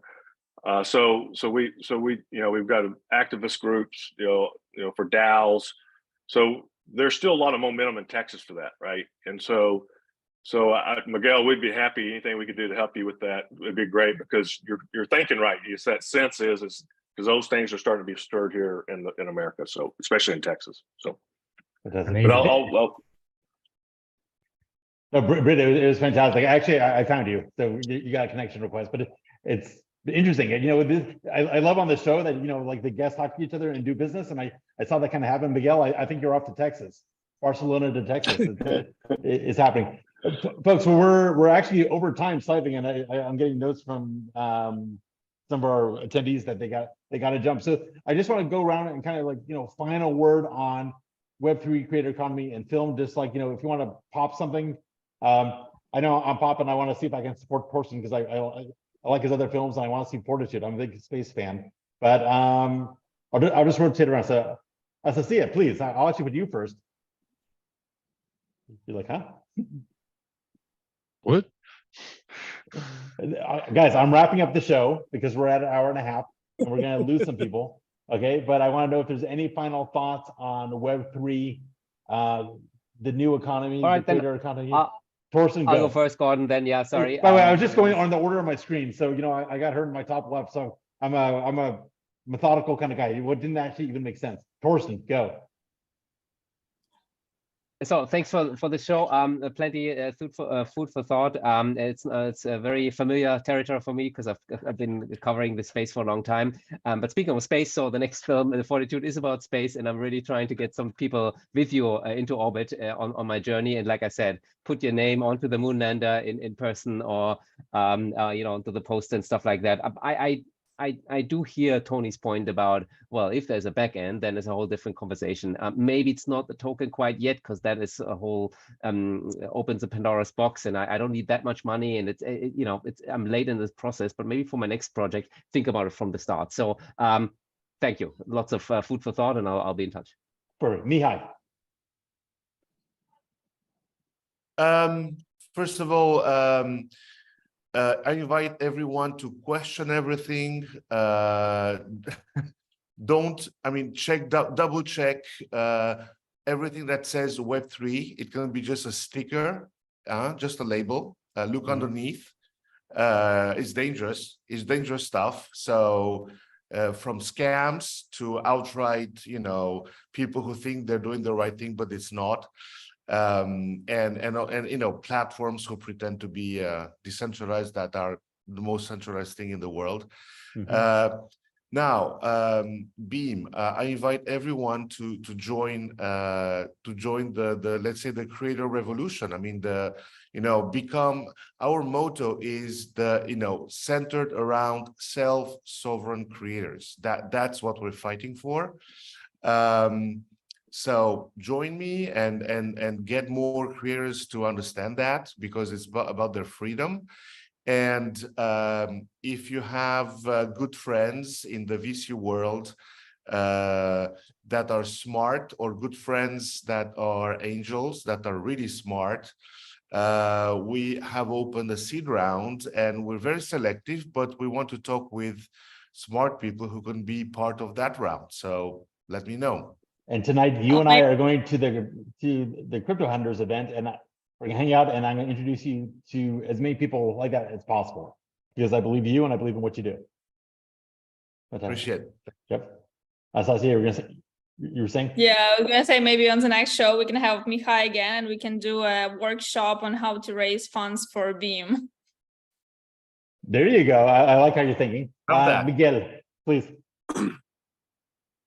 Yeah, thank you so much for having me.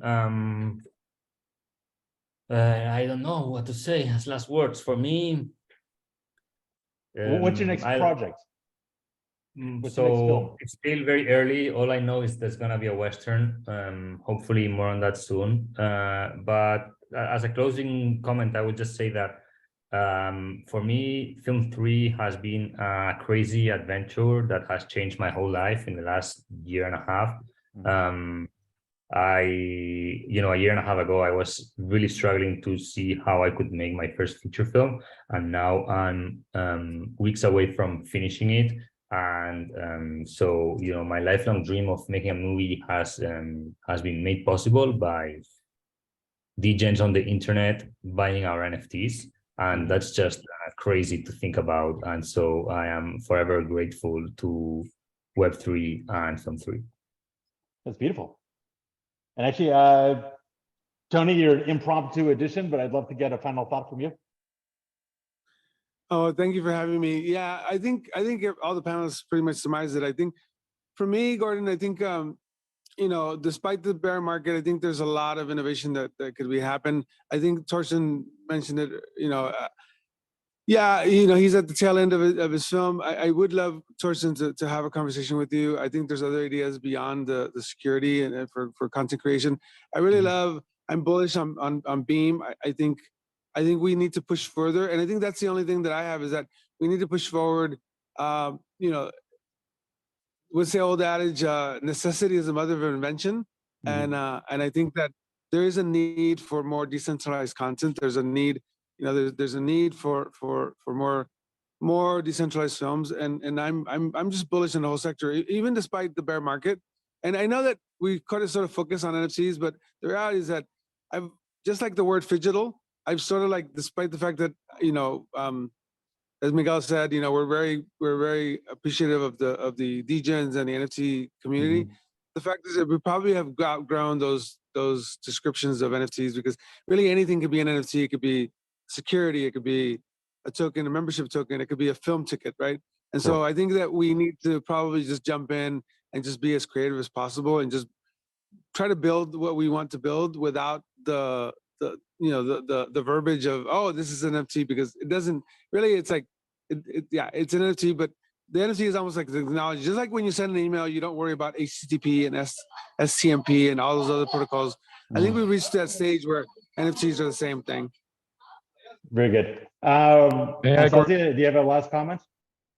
Yeah, just, well, Gordon, as always, thank you for being a wonderful host and getting such an extremely knowledgeable and insightful people on a show, and thank you all for being here. Frankly, I was a bit afraid that since I'm not really in the film industry, it would be hard for me to like speak to this really you know, famous and artistic people, but it turns out that Web3 unites different industries, and that's amazing.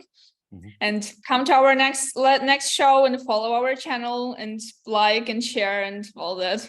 Exactly. Smash that like button, hit that subscribe.